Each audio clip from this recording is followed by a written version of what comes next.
All right.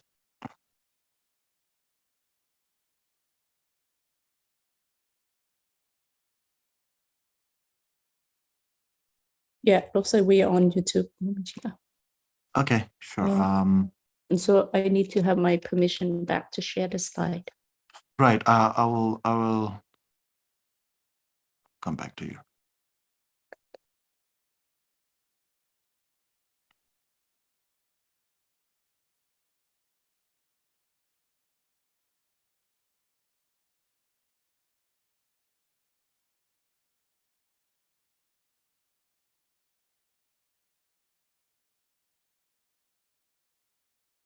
Okay, so I made you the host. Thank you, Rinpoche. I Yeah, got it. sure. Looks good. All right.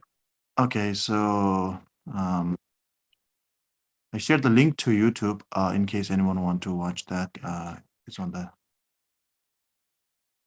yes.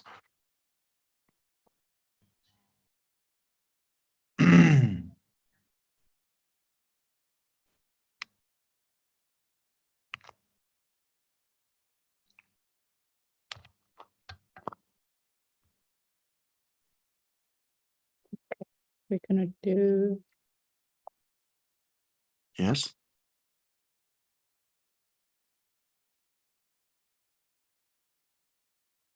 Okay. Sangye chenan sangye janan la chanjo bardon dane gyazo je dage jeje gebe sonam ge jola benjire sangye jo para jo sangye chenan sangye janan la chanjo bardon dane gyazo je dage jeje gebe sonam ge jola benjire sangye jo para sangye Zogye Jonam Lo Janjo Bardon Dani Gyazo Je Dagye Choje Gebe Sanam Ge Jola Benjere Sangye Ndubar Sa Shi Bege Choje Medo Chama Rera Linshe Ninde Gembande Sangye Shindo Mide Mewai Zhuge namda shen lan che bara sho yi dama guru rana menda la gamni daya mi.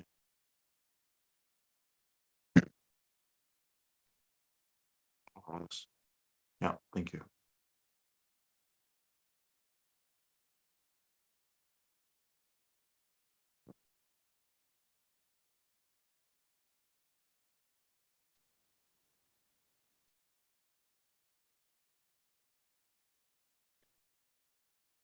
Oh yeah.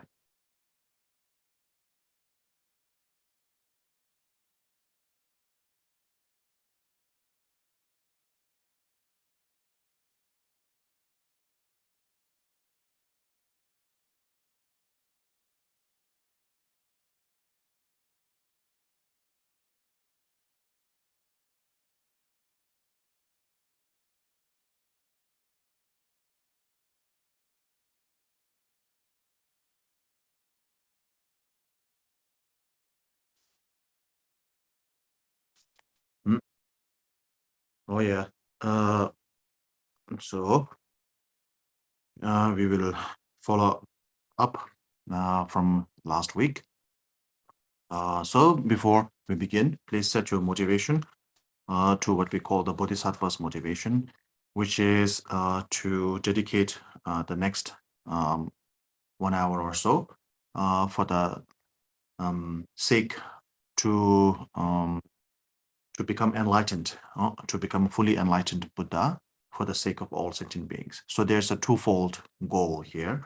One is to become a Buddha. The other is we become a Buddha so that we can help other sentient beings. And in order to become a Buddha, in order to become fully enlightened, there is a lot of things that we are ignorant of, and we need to clarify all those, clear all those ignorances, which we do by learning, by studying, and which we will be doing for the next 1 hour or so. So please set your motivation to what we call the Bodhisattva's motivation, which is to aspire to become a Buddha, fully enlightened Buddha, for the sake of all sentient beings. Why all sentient beings? Because when you are when we do it just for ourselves or our loved ones, then we tend to become selfish, and most of the time we tend to ignore the people we dislike, such as our enemies, and then those who we consider our strangers, people who we do not know anything about, neither friends nor enemies. We are ignorant of them. We don't know anything about them, so we don't care for them. So in order to transform that, we pray, not just pray, but aspire for the benefit of all the sentient beings. So when you say all the sentient beings, we are talking basically about three people. One is your friends or allies, one is your enemies or those people you dislike, and then the rest of the world. So the three types of people whom we take into our fold, and we aspire to become Buddha for their sake. Oh yeah.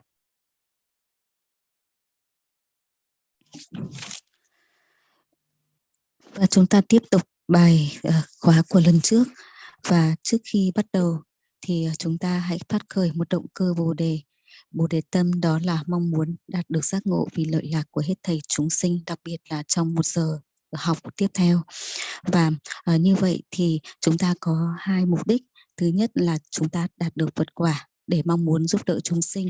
Và thứ hai là để có thể đạt được Phật quả thì chúng ta cần phải làm cho vén cái màn vô minh của chúng ta bằng cách là chúng ta học tập nghiên cứu trong 1 giờ tới đây. Và như vậy thì với động cơ như thế, chúng ta mong muốn ước muốn đạt được Phật quả vì lợi lạc của hết thảy hữu tình chúng sinh. Và tại sao lại là tất cả hữu tình chúng sinh? Bởi vì khi mà chúng ta chỉ làm lợi lạc, làm mong muốn có được cái mong muốn đạt được Phật quả đó cho bản thân của chúng ta, cho những người thương yêu của chúng ta, thì cái động cơ đó rất là ích kỷ. Và ở đây khi chúng ta thường có cái tâm là chúng ta có ác cảm đối với các kẻ thù của mình, rồi chúng ta tảng lờ hoàn toàn đi những kẻ xa lạ, là những người mà chúng ta không hề biết gì về họ, và như vậy thì không có nó sẽ chỉ quan tâm đến người thương yêu của mình thôi, thì nó sẽ làm cho chúng ta có cái tâm ích kỷ. Do đó để vượt trên tất cả những cái cảm xúc này thì chúng ta cần phải có mong muốn đạt được Phật quả, đạt vì lợi lạc của hết thảy hữu tình chúng sinh. Và như vậy thì cái ước muốn của chúng ta đạt được Phật quả để chúng ta có thể làm lợi cả 3 cái đối tượng. Thứ nhất là thù, thứ hai là bạn, thứ ba là người xa lạ. Oh yeah. So the the general topic that we are going through is actually bodhicitta. Yeah, bodhicitta is the general topic, and within bodhicitta there are the causes on how to develop, the causes for developing the bodhicitta, the causes and the causes and the conditions, the techniques and etc. So we are going through the causes for generating bodhicitta, and we actually first we need to train on the 4 immeasurables, or the 4 infinite qualities, or sometimes called the 4 infinite qualities, the 4 immeasurables, and in the that's from the Sanskrit translation. From the Mahayana perspective, we call them the 4 immeasurables, or the 4 infinite qualities. From the Pali tradition, from the non-Mahayana tradition, like the Theravada tradition, they call it the 4 the Brahma Viharas. So basically, love, joy, equanimity, and love, joy, love, joy, compassion, and equanimity. So immeasurable love, immeasurable joy, immeasurable compassion, and immeasurable equanimity. So these are the 4 qualities that we need to train in order to generate bodhicitta. So first we are training on equanimity, because without equanimity, we cannot develop bodhicitta. Without training on equanimity, we are so close to people, our loved ones, we are so attached to our close ones, and we are so detached from our people whom we dislike.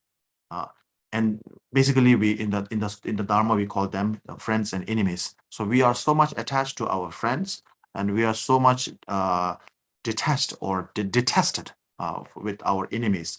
And then there are the rest of the world whom we don't care about at all. So what we do with the practice of equanimity, or here in the book they call it impartiality, impartial, unbiased. So they have the same meaning.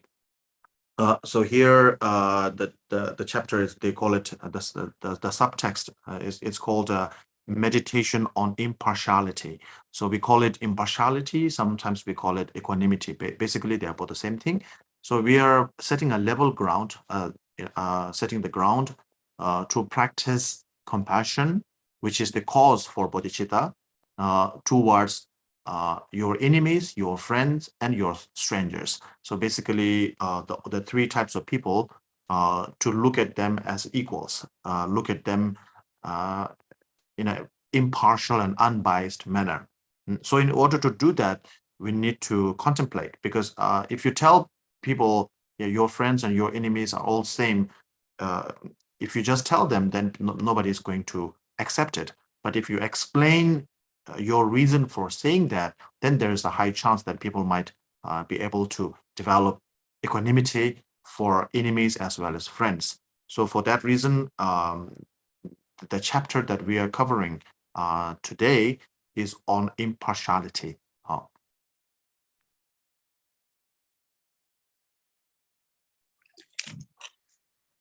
Và cái chương mà chủ đề mà chúng ta tiếp theo đang nói ở đây, đó là chủ đề Bồ đề tâm, và đây là chủ đề chung, và chủ đề chung là như vậy, và chúng ta đang đi ở phần thứ nhất, đó là cái nguyên nhân và điều kiện để làm sao để có thể phát triển được Bồ đề tâm.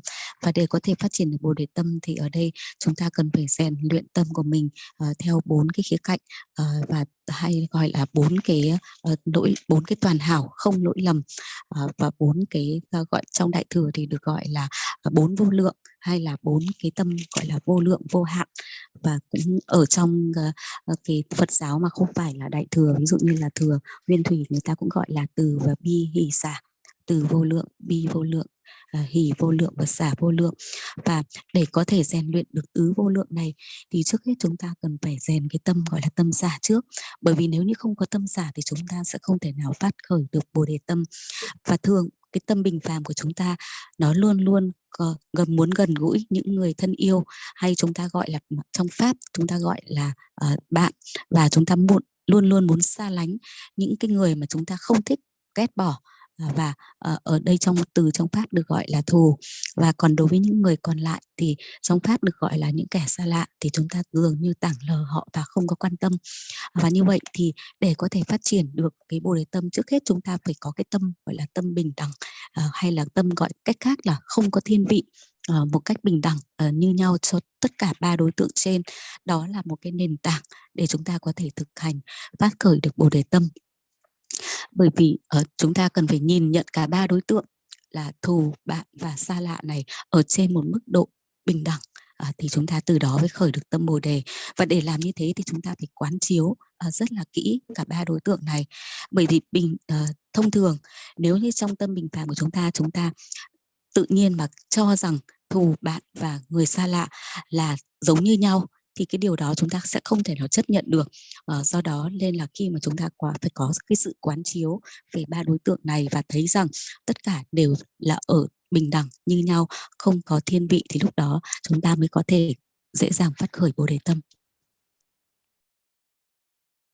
So last week we covered, we did open up with this topic. In order to develop impartiality, so we need to see enemies and friends as one, on the similar ground. So in order to do that, so first we start with detachment practice of detachment or non-attachment, maybe it's a proper word. So practicing non-attachment towards people we consider friends, or basically our families, our friends, our allies. So practicing non-attachment towards our allies. That we start with actually one quote from Master, Sublime Master, Noble Master Katyayana, who is a clairvoyant master. Clairvoyant meaning one who can see the future, past, and people's mind, etc. So he was when he went for alms, begging for alms. When he went for alms begging, food begging, he saw the family where the father of the house was eating the husband, the family, the householder eating his father's meat, the meat from his father, and beating his mother, and actually taking care of his own enemy. So basically, his enemy from the other side of the town was born as a fish, and he was eating the fish, and he was beating up a stray dog. Sorry, his own father has passed away. His own father has died and was born as a fish, which he was eating. His own mother is born as a stray dog, which he was beating, and his enemy was born as his own son, his own child, which he was taking care of. So basically, this tells us that you are taking care of the ones that you detested in your previous life or in previous previous times. You are taking care of that people. You dislike that person, but now you're taking care of them. And then there are the people whom you really love and cannot do without, such as your parents. In this life, you're beating them up and eating their flesh, etc. So Katyayana, Master Katyayana said, I love to see what happens in samsara's show. So samsara is basically an entertainment and a show, because there's nothing is nothing is definite. Nothing is predictable. So one we consider to be at one moment, which we consider to be very close to us, the next moment we become enemies. Someone whom we just consider very bad or negative, in the after some time we tend to develop love or compassion for them. So things keep changing, and actually that's true with in a relationship too. Like a relationship is always keeps ups and downs. There is nothing is permanent, nothing is definitive. So basically, it tells us that in order to practice impartiality, we need to develop equanimity for enemies and friends. And the best way to do that is to reflect on the unpredictability of samsaric life and samsaric birth and death and life, as well as there is nothing solidly concrete about what we consider to be good or bad in samsara. So when someone is close to us and friends, we consider them to be good. When someone is not close to us, or we have a quarrel or a fight with them, we consider them to be bad. So at that moment, they are good and they are bad, but it's nothing definitive. It's not going to be like that forever. The problem is, there are people who will harm us. There are people who will be good to us, and the being good to us or being bad to us, they are all temporary. Nothing is definitive. If you look at history, if you look at world history, you see the friends, the allies, and the enemies always changing. The formations, or they're all. It's a formative sort of a relationship. Whether you consider it through the countries or people, culturally. So all the time it's changing. It's constantly changing. So therefore, it tells us that there's nothing to hold on to as something good.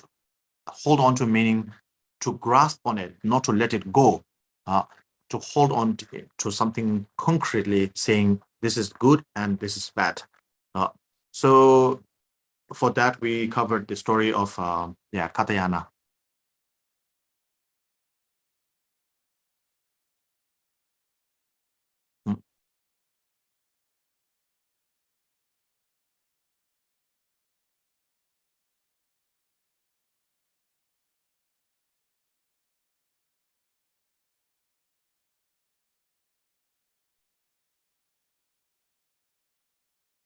Miss Hong, you need to unmute, I guess.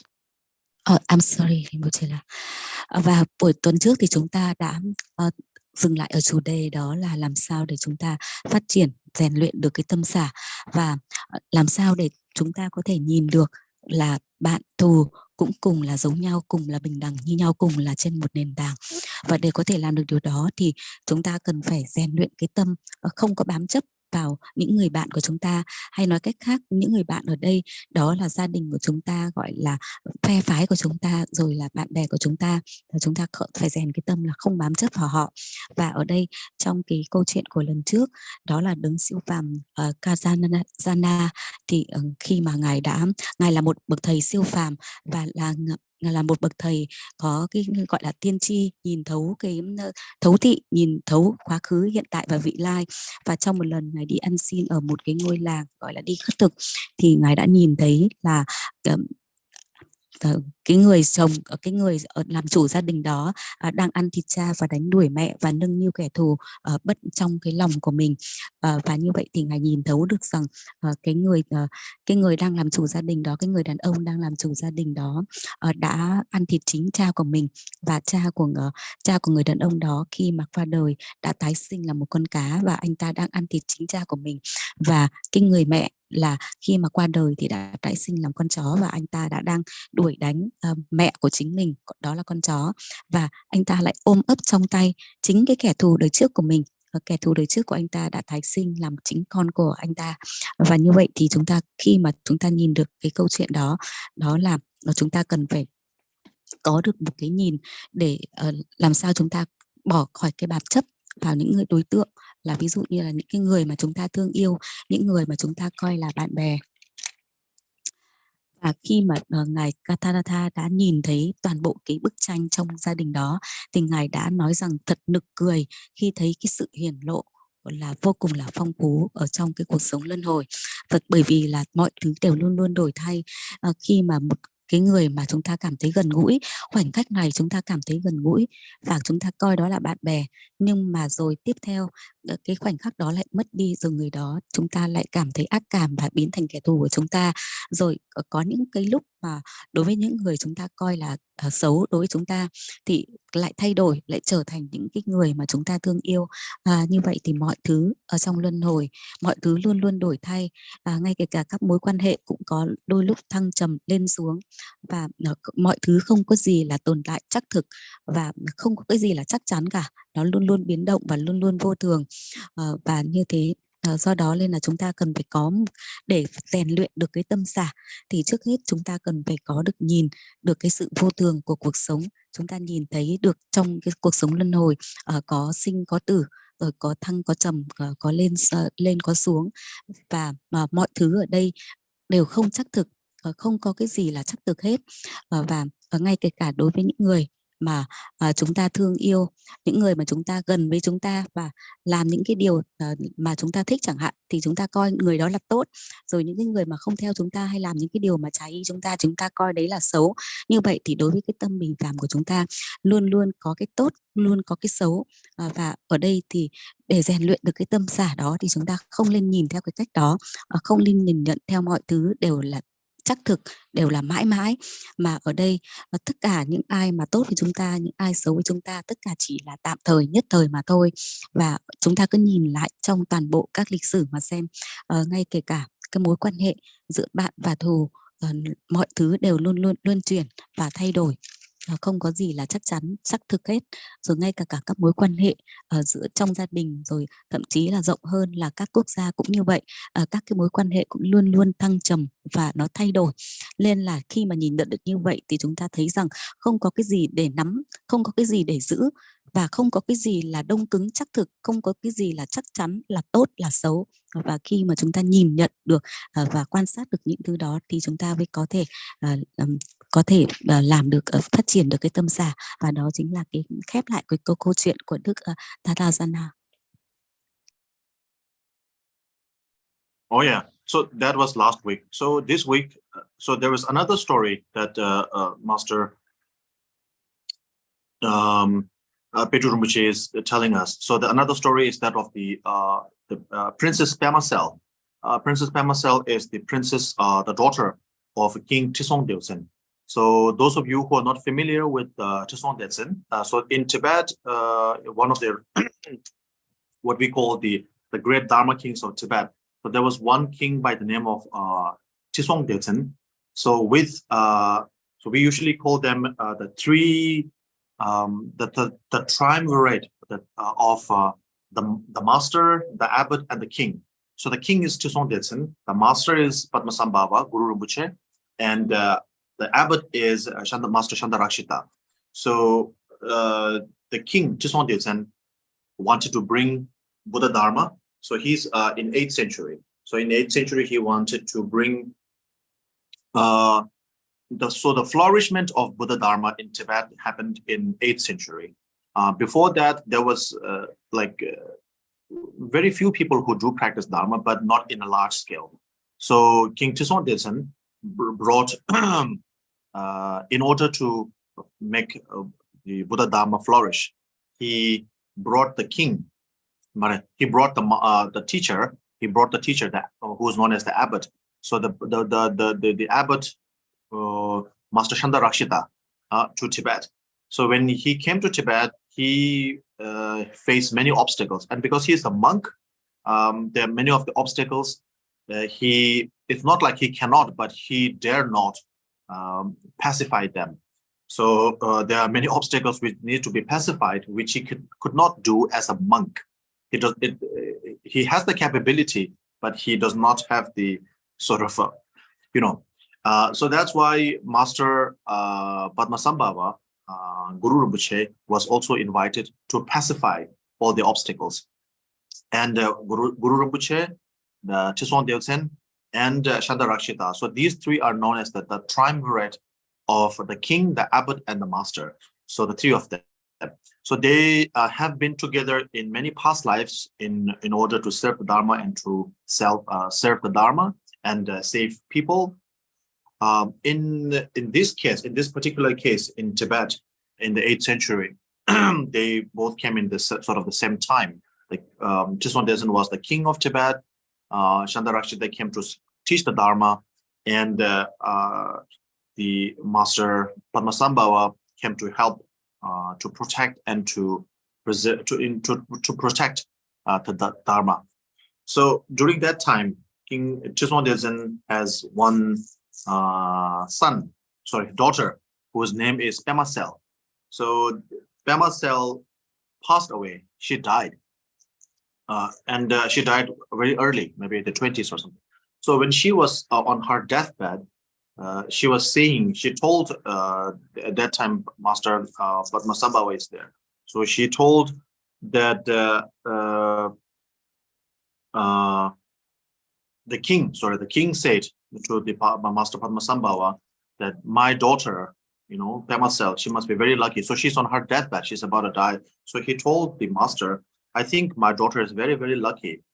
From one point of view, from one perspective, she is very lucky to be born as the daughter of the king. So she's a princess of the whole country, etc. So she's very lucky. And she was able to meet with Master Padmasambhava. She's able to meet with Master Shandarakshita, all these great masters and all the great translators and the great practitioners, great masters, great students. So they were all there. She was so lucky to have met all of them. But on the another side, she was very unlucky because she's dying. She's on her deathbed in her 20s, 21 or something. So if you have the book, it's on page number 196. So anyway, so I didn't get to take a exact look at her age. So she's in her early 20s, that she's passing away. Then that's the king said, she must be very lucky to be born as the princess, but she is very unlucky to be born as to die so early. And that Master Padmasambhava said, there's nothing nice, nothing good about for her to be born as your daughter. Actually, the reason she was born as your daughter was because many centuries ago, when we were the three of us, the King Trisong Delsen, Padmasambhava, and Shandarakshita. So we three of us were born in a low caste family, right? So in India and in Nepal, you have this the caste system. So people from lower caste, they have to do a lot of manual works, so labor, hard labor. So basically, we were born in a very low caste family, and then we were working to build the stupa, the stupa in Nepal. I think it's the Bodhi stupa. Yeah. So we are building the stupa Charunkashor. In Tibetan, we call it Charunkashor. It's known as Bodhanath stupa.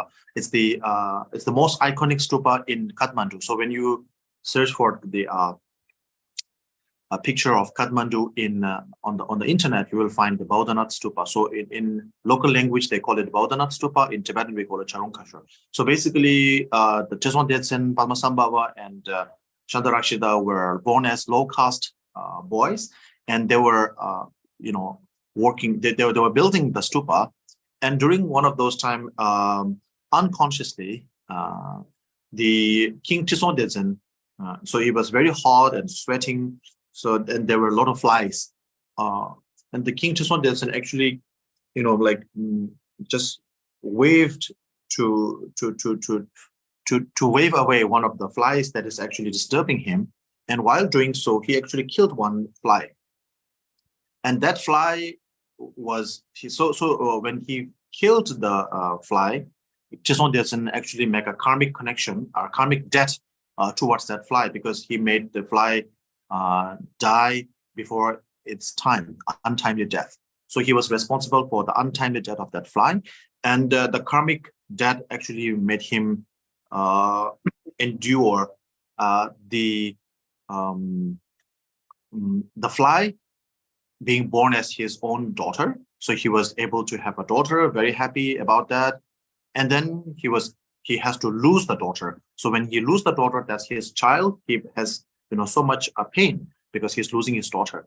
So that is the karmic debt, or the karmic result, karmic effect of taking the life of that fly. So when you take the life of the fly, that fly actually was in pain, and so that pain is now reflected in Cheswan Detsen himself as a father. He was born as the father of the fly which he killed many centuries ago, and the fly became his daughter, etc.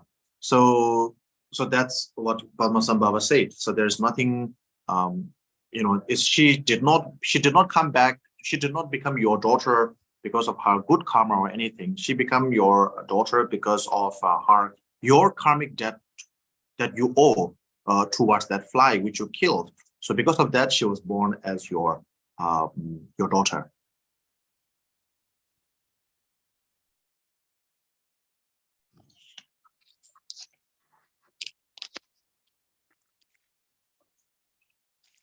Tiếp theo thì tuần này chúng ta sẽ có câu chuyện khác, đó là về công chúa Pema của chính là công chúa con của đức vua Cheswan Detsen. Và nếu như những ai mà không biết về vua Cheswan Detsen thì thầy có thể nói rằng đức vua Cheswan Detsen là ngài ở thế kỷ thứ 8 ở Tây Tạng, ngài được coi là vị vua Pháp rất là vĩ đại thời đó. Và như vậy thì ở Tây Tạng thời đó, thời thế kỷ thứ 8, người ta có nói rằng có ba cái sự vĩ đại. Thứ nhất đó là vua Pháp, đó là đức Cheswan Detsen.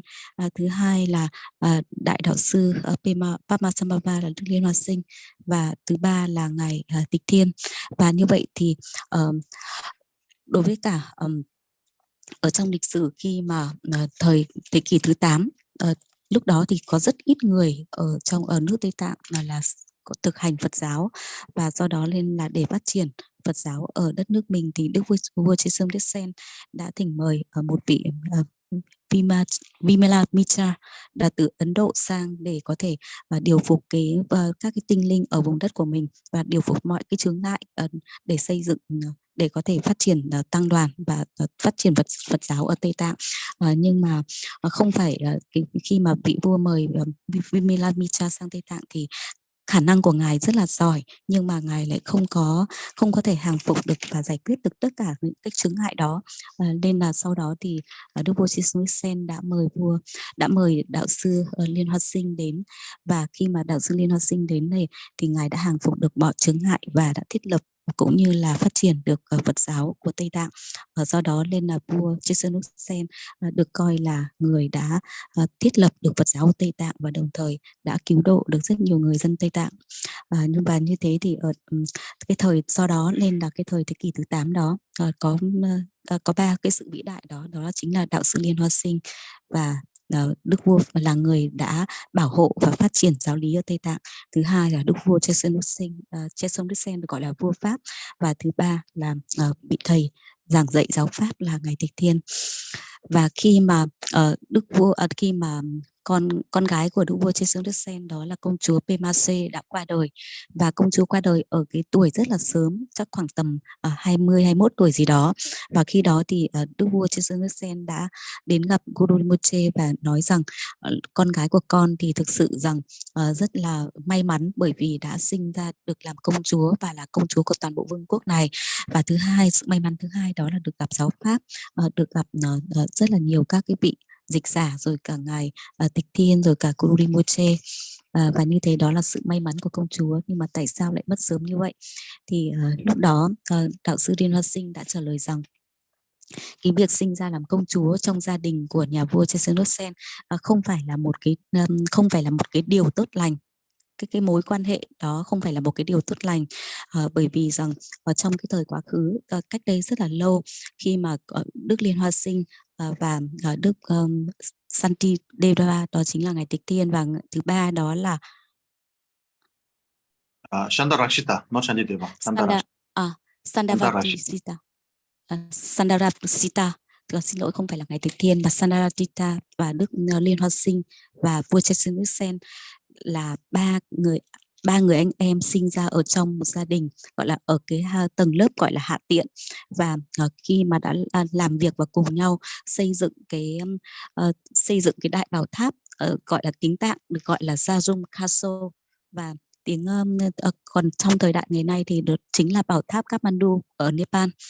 Và lúc đó khi mà xây dựng bảo tháp thì lúc đó ba anh em đang xây dựng bảo tháp, thì lúc đó trời rất là nóng và có nhiều các cái con ruồi nó cứ vo ve xung quanh, và Đức Chesson Sen đã vô tình một cách vô thức thì đã trong lúc mà đã vẩy cái tay để đuổi cái con ruồi đi thì đã làm chết một cái con ruồi. Và do đó khi mà đã làm chết cái con ruồi đó thì vua Chesson Sen đã tạo ra một cái kết nối nghiệp, đó là đã gây ra một cái chết phi thời cho con ruồi. Do đó nên là Đức vua Chesson Sen đã phải chịu trách nhiệm cho cái hành động đó, và con ruồi đã sinh ra làm một trong những người con gái của Đức vua Chesson Sen, và đã mang lại cho ngài rất là nhiều cái điều hạnh phúc, và đồng thời lại mất sớm, nên là cũng mang lại cho ngài những cái nỗi đau, bởi vì ngài rất là yêu chiều vị công chúa đó. Và như thế thì bởi cái kết nối nợ nghiệp trong quá khứ mà ở đây khi mà là con ruồi đó đã sinh ra làm con, và vua Chesson Sen đã làm cha của con ruồi trong quá khứ đó, chứ không phải là một cái mối quan hệ nó là may mắn hay là nó là tốt lành ở trong quá khứ, mà đây là cái món nợ nghiệp của chính vua Chesson Sen đã làm chết cái con ruồi đó mà đã tạo ra một cái mối quan hệ cha con trong đời này như vậy.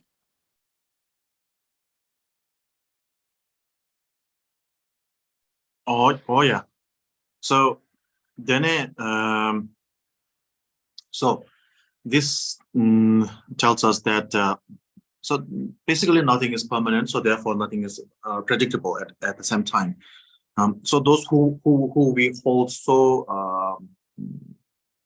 we hold on to so much, people, our family, friends and family, basically our allies. Not necessarily true that so from a very wider perspective, those who we consider as our friends and families, our allies, are not necessarily our allies in our previous lives. So in many previous lives, they have harmed us too. And those we consider to be our enemies. So in many previous lives, from a wider perspective, in many previous lives, they have been our friends too. So this is now we will make it a little bit smaller, make it more narrow. We will not go very far, like we will not make it wide. We will go very small, very narrow, like just this life. In this life, just consider, just remember, just try, just reflect. Okay, so let's do this like a meditation, you know, in a sense, like a guided meditation. So reflect on all the friends that you have in this life. People whom you were close with in this life at an earlier stage of your life. And then either misunderstanding or whatever, confusion, this and that, how many friends that you have lost. Lost not in sense of death, but in the sense of mistrust and etc. So how many friends and, you know, within family members also, you don't trust each other. How many of them you lost trust with each other, you lost contact or connection with them, and therefore contact with them as well. So first you lose the connection, and then you lose the contact with your family members. So so within just this life, we don't have to look very far as to like previous life, the life before, you know, 4 centuries, 5 centuries, like that. We don't have to do that. Just within this lifetime, within a couple years ago, couple decades ago, how many friends we've lost, and then how many friends have we gained? How many strangers that we have sort of transformed into friends? People, many of us, you know, if you are a couple, many of you who you don't know each other. You know, you are not born in the same family, like in the same vicinity as a family, many of you, and but you meet through college, through you know, different places, and then you like each other. There's a connection, and then you become friends. You become then a couple, etc. So strangers turning into friends, friends turning into strangers and enemies. So these are a lot of these things have happened in your own lifetimes. So it tells us we don't have to look very far as to like previous life and the, you know, previous generation like that. Just within this lifetime, within a few years apart, we have gained so many enemies, we have gained so many friends, we have gained so many, we can call it strangers, people, you know, once we have a connection, and then when we lose the connection, they become like a stranger to us. You know, we're no longer, you know, close with them. So we neglect them. And that's what we define a stranger. So within this lifetime, the type of people, the 3 types of people, the friends, the enemies, and the strangers, it keep constantly changing. It's fluctuating at all times. So when you look at that, we can understand that nothing is to be granted. Nothing is to be taken for granted. Nothing is concretely solid. You know, those we call enemies or friends or strangers. So reflect on that. And and then we will go a little bit deeper now. Those we call friends, right? Those we call friends, the allies, like family, friend, basically the people whom we are close with. So because of them, we have so many setbacks because of them. If we don't have those people within our family who are not sort of dragging us, we would have achieved much more in our professional life or in our academic life, in our spiritual life. There would be in many of the field, we would have achieved, have so many success in many things had there not been those family members or friends dragging us behind. Then so if you look, reflect, if you look carefully, many of us, maybe all of us, have these kind of friends or families who always tries to drag us down. In one way, they are friends and family. We are kind of like close with them. We kind of we identify as one with them, you know, as family member, as friends, basically as we call them my own circle. But at the same time, in many cases, they were actually dragging us down as well. So of course, friends and family help us to you know, go further, to become successful. All that. That is, we are not dealing with this subject in the book here, because that is something we don't have to talk about. We always think good about our family and friend this is something we do not need to train. It's already in our nature. So what we are trying to train here is to let go of our attachment towards our friends and families. So in order to do that, we have to think about their the shortcomings as well. So that's why we are talking about the bad things about our friends and the good things about our enemies. Actually, both good things and bad things come from our friends. Both good things and bad things come from our enemies and from the strangers as well. So if you go to the supermarket, you don't know any of them, but these are the people who stack up all the things for you to eat everything in the restaurant, in a taxi, the plane that you fly. Everything is managed by strangers, but you rely so much upon them.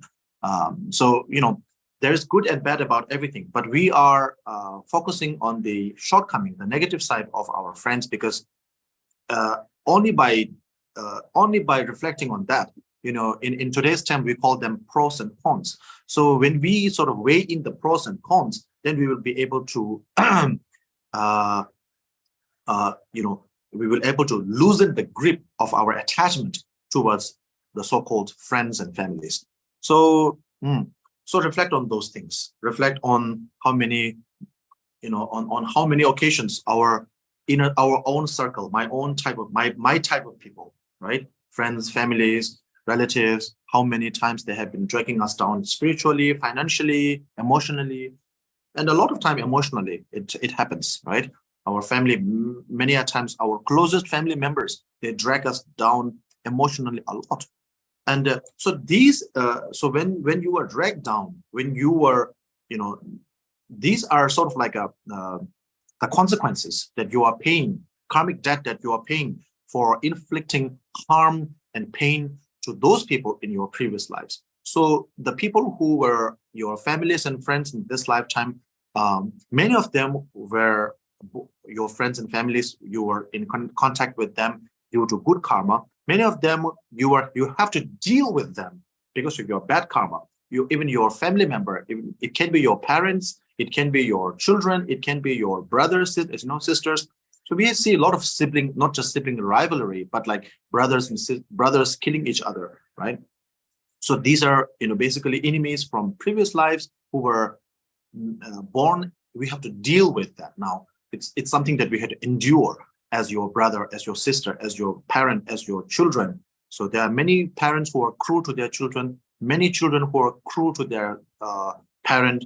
So, so all these things happen because of the karmic debt that we owe to the person who were now born as our family members, our friends, etc.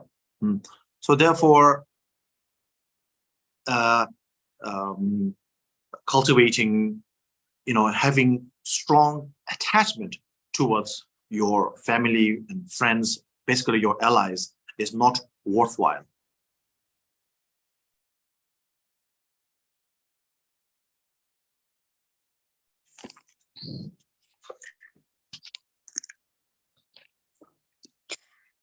Và như vậy thì chúng ta cần phải hiểu rằng mọi thứ ở trong luân hồi đó cái sự vô thường của cuộc sống, và do đó nên là khi mà chúng ta nắm bắt, hoặc là chúng ta gọi là bám chấp và quá chặt chẽ vào những cái người, ví dụ như là bạn bè, rồi là đồng minh của chúng ta, rồi gia đình họ hàng của chúng ta, và chúng ta coi rằng chúng ta đối với những người thương yêu của chúng ta quá bám chấp là như vậy, và chúng ta không có thể là đối với cả những cái mối quan hệ đó, chúng ta không biết rằng là họ đã từng là những cái kẻ thù của chúng ta trong những đời quá khứ. Và ở đây thì nếu như xét ở trong cái nghĩa hẹp hơn, cái nhìn hẹp hơn, là không xét trong các đời quá khứ xa xôi nữa, mà ở ngay trong chính đời này, chúng ta hãy quán chiếu mà xem, chúng ta hãy thiền về các cái mối quan hệ này mà xem. Tất cả những cái ví dụ như là những cái người mà chúng ta gọi là bạn bè của chúng ta trong cuộc đời này, hoặc là có những cái người bạn mà ngay từ lúc chúng ta có chúng ta chơi với họ ngay từ lúc đầu đời trong cái cuộc sống của chúng ta, rồi là chúng ta xem là đến hiện tại là chúng ta còn được bao nhiêu người. Và ở đây rồi có những cái mối quan hệ khác, rồi là các cái mối quan hệ khác của chúng ta cũng như vậy. Đối con các bạn bè rồi các cái những cái mối quan hệ của chúng ta ở trong cuộc sống, là chúng ta hãy nghĩ lại xem là chúng ta đã mất đi bao nhiêu người trong tất cả những cái số đó. Và ở đây cái từ mất không phải là chết, mà ở đây là từ mất, tức là các mối quan hệ của chúng ta đối với họ nó tan rã, nó không còn có liên hệ, nó không còn kết nối với nhau nữa. Và ở đây cũng tương tự như thế, thì ở tất cả những cái thành viên trong gia đình rồi họ hàng của chúng ta cũng như vậy. Chúng ta hãy thử nghĩ xem rằng là chúng ta đã mất bao nhiêu mối quan hệ ở trong tất cả những cái số người thân trong gia đình hay là họ hàng của chúng ta như vậy. Và nó không cần phải nhìn đến tận xa xôi là các đời quá khứ trước, ví dụ như là thế kỷ thứ 4, thứ 5 làm gì cả. Và chúng ta hãy chỉ nghĩ về cái cuộc đời này để chúng ta có thể nhìn rõ hơn mà thôi. Chúng ta hãy quán chiếu xem là chúng ta đã có bao nhiêu bạn trong quá khứ, và đến nay thì có bao nhiêu bạn đã bây giờ từ lúc trở thành bạn ở trong quá khứ bây giờ lại biến thành kẻ thù của chúng ta. Rồi ở đây chúng ta cũng có thể nhìn ra xung quanh, không cần phải những người trong gia đình, mà ở đây chúng ta có thể nhìn thấy xung quanh rằng có bao nhiêu những cái người mà từ người xa lạ trở thành bạn bè, rồi trở thành những cặp đôi, trở thành gia đình của nhau. Ví dụ như là những cái người mà xa lạ mà chúng ta gặp ở trên giảng đường, hay là chúng ta gặp ở nơi công cộng, hay những cái nơi làm việc của chúng ta, rồi từ đó chúng ta kết thân làm bạn, rồi từ đó chúng ta có thể lấy chồng lấy vợ, và như vậy thì trở thành những cái người thành viên trong gia đình. Nhưng sau đó thì tất cả các mối quan hệ thay đổi, lại có thể biến thành những kẻ thù của nhau. Và như thế thì chúng ta cứ nhìn nhận mọi thứ. Có bao nhiêu trường hợp mà chúng ta biết là các cái mối quan hệ nó thay đổi như thế ngay trong chính đời này mà thôi. Thì chúng ta cứ thử nghĩ và suy ngẫm và quán chiếu những cái mối quan hệ đó xem như thế nào.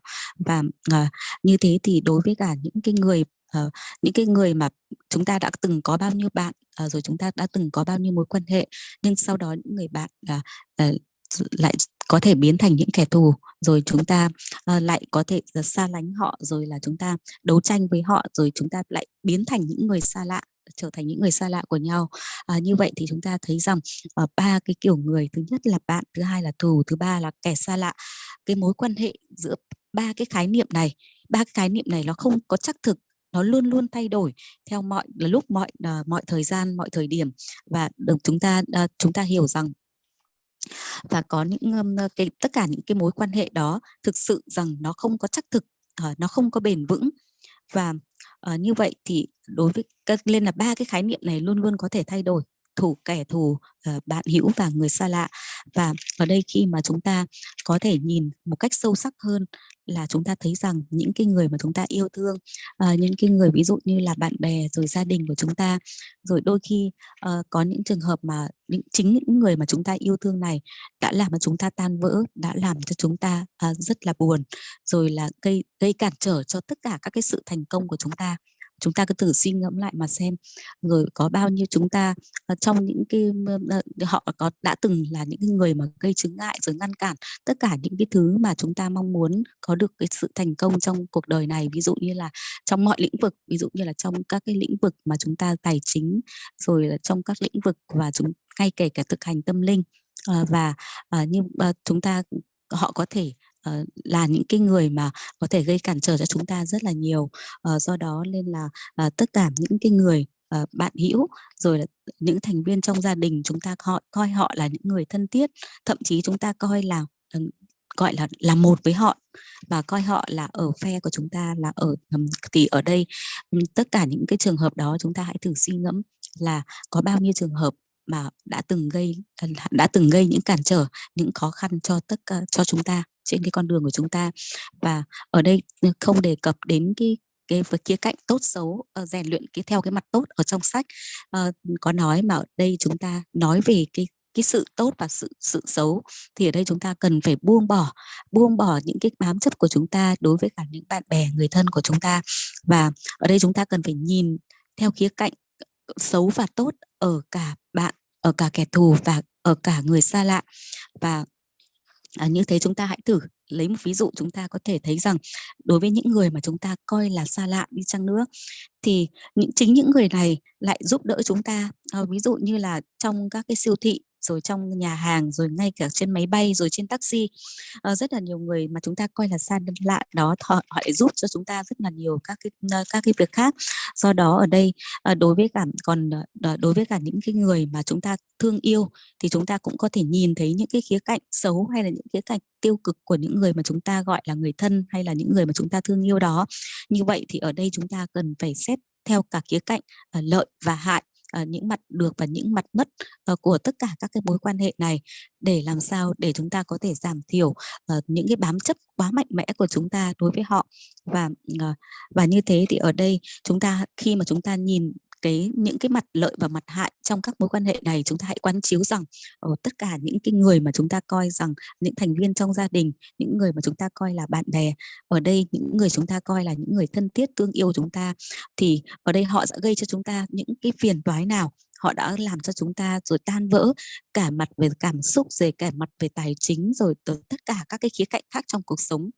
Và khi mà cái việc đó xảy ra thì chúng ta phải nghĩ rằng đó chính là cái kết quả của các món nợ nghiệp trong quá khứ. Và ở đây khi mà họ mang lại cho chúng ta những cái nỗi đau thì ở đây đó không phải là ngẫu nhiên, mà ở đây đó chính là trong quá khứ chúng ta đã làm tổn thương họ ở trong các đời quá khứ, và đến đời này thì họ sinh ra là các cái mối quan hệ thân thiết của chúng ta.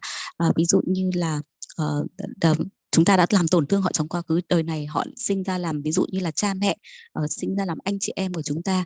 Rồi khi mà chúng ta hiểu được cái khía cạnh đó, chúng ta sẽ thấy rằng thực tế ở trong đời này có rất nhiều các anh chị em thậm chí là giết hại lẫn nhau trong gia đình. Và như thế đó chính là nó được thúc đẩy từ chính các cái món nợ nghiệp, những cái hành vi mà nó xấu ác ở trong quá khứ, và đến đời này nó thúc đẩy đến để trở thành những cái thành viên trong gia đình của nhau như vậy. Và như thế thì chúng ta hãy còn xét thêm khía cạnh nhiều gia đình còn có những cái cha mẹ đối xử với con cái rất thô bạo, và ngược lại con cái cũng đối xử với bố mẹ rất là bất hiếu. Và đó, tất cả những cái điều đó đều là những cái món nợ nghiệp ở trong quá khứ, và đến đời này sinh vào để làm cha làm mẹ, rồi để làm các cái thành viên trong gia đình để trả đầy đủ các cái món nợ nghiệp đó. Và khi quán chiếu tất cả các trường hợp và suy ngẫm tất cả các trường hợp như thế, thì để làm sao để cái tâm của chúng ta để giảm cái bám chấp rất là mạnh mẽ về những người mà chúng ta coi là bạn bè, về những người mà chúng ta coi là những người thân, những đồng minh. Oh yeah. So so we just talk about the ally side, the friends and families point of view. So we can replicate the same with our enemies, the so-called enemies. So if you use the same logic, our friends were actually many of the friends and families who were our enemies in our past, in the past as well as in our past lives. Then the same thing can be replicated. Those we consider to be our enemies, because we owe so much to them by inflicting pain and hurtful things towards them. Those people will actually be born as our friends and families, or we will encounter them in our future lives as our friends and families. So this will continue because this is samsara, so cyclic existence. The vicious cycle of friends and family, friends turning into family, friends turning into enemies, enemies turning into friends, and then them turning into someone whom you don't know at all, indifferent strangers, will continue like that forever until one escapes, one is able to liberate oneself from samsara. So therefore, so you just replicate the same in an opposite manner to your enemies as well, so that those who we consider to be enemies, they are also nothing, solidly there. There's no, they, the so-called enemy is also an evolving character, just like our friends. So maybe family is not an evolving character at least in this lifetime. When you are born as a family, you are family. You cannot change that. But friends, even if you are born as a family, some of the family member you are friendly with, some of your family member you are unfriendly with. So the friendliness and the unfriendliness manner with your family with your enemies is always an evolving phenomena. So it keeps changing all the time. So that is also something we should think about.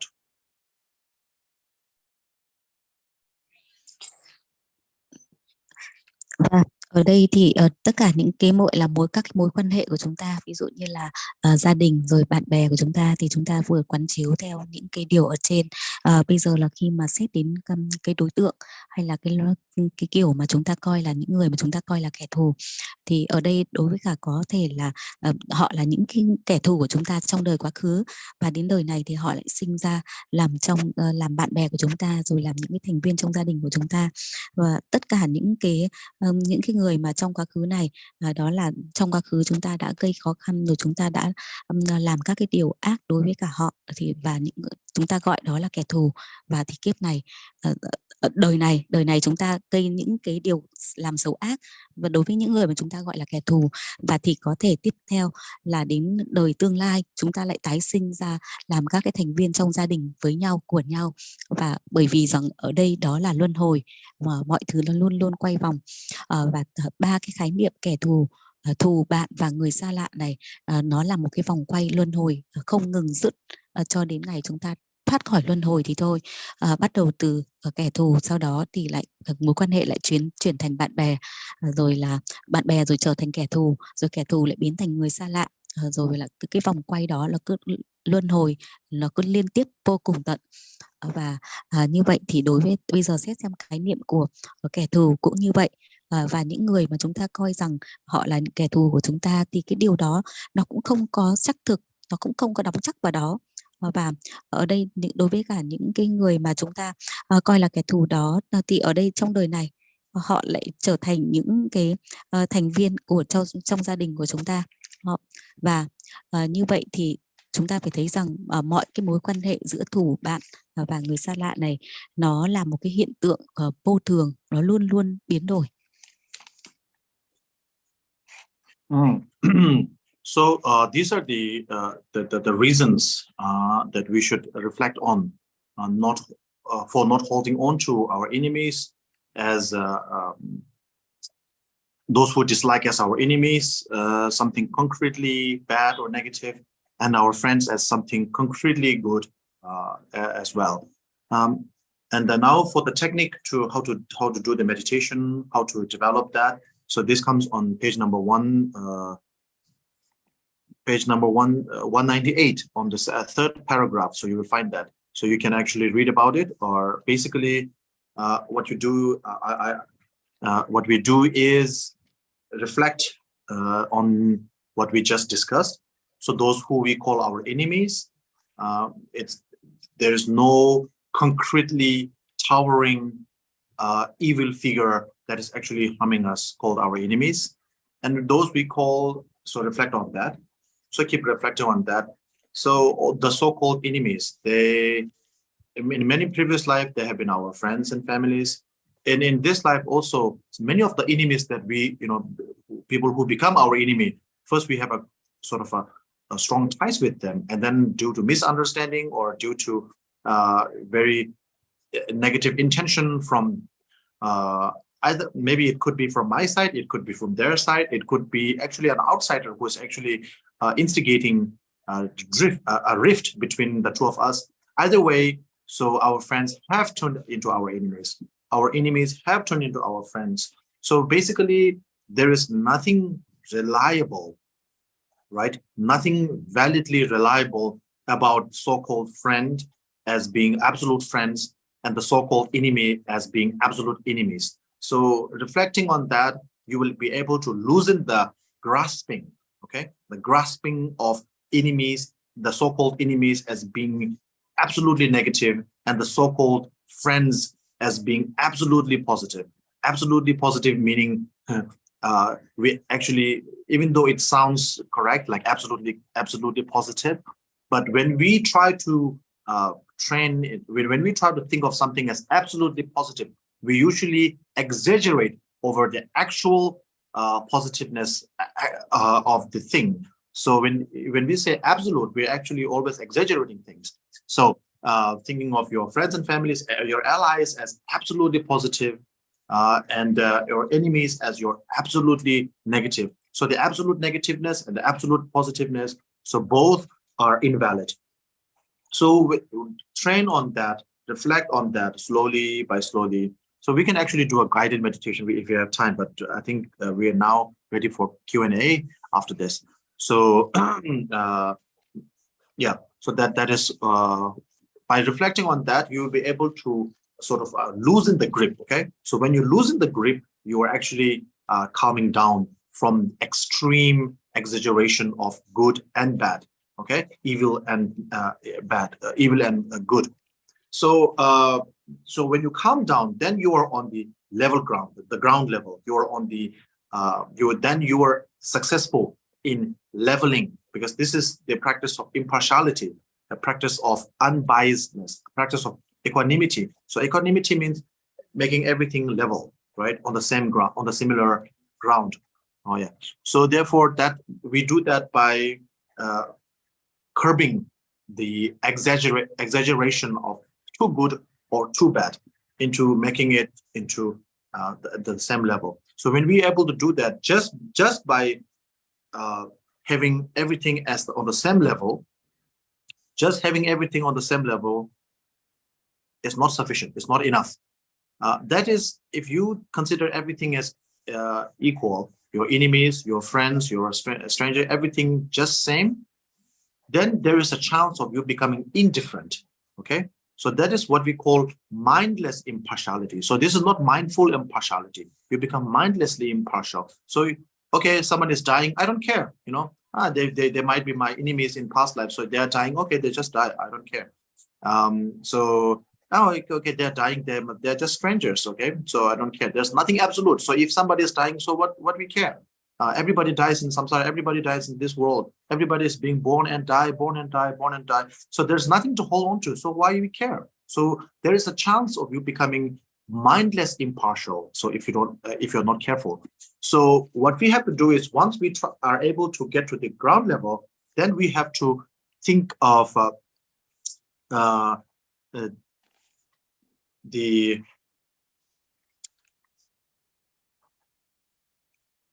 we should not stop just there at being impartial alone. So we have to go one step beyond that. Okay. So the stepping beyond that is, you become instead of being indifferent, you become open to both the good sides of the so-called bad people, the negative, the enemies, as well as the bad sides of the good people, the so-called friends and families, and then also being receptive, or being yeah, at least receptive, not recipient, but receptive to the woes, the pain, and as well as the good things about the total strangers as well. So when we open up, then that is not just leveling, but also opening up. That is true impartiality, the practice of impartiality, infinite, the practice of infinite equanimity, the practice of infinite impartiality, boundless impartiality. So this is what we are referring to. Not just leveling everything, not just saying everything is same and stopping there, but everything is same. Everything there's a sameness with not everything is same. Of course, enemies are enemies, friends are friends, you know. Strangers are strangers, because if you say everything is same, then you're just going crazy, because there are people whom we dislike, there are people whom we like, there are people who we are you know nothing about, but they are not same, but there's a sameness within all of them. Okay, so that is what we have to realize, and with that we will be able to come to level things up, to level up, not level up, sorry, we will be able to level things to make it on the same level. And once we are able to do that, then we have to open up to both the enemies, both the good sides of the enemies, the bad sides of the friends, and to the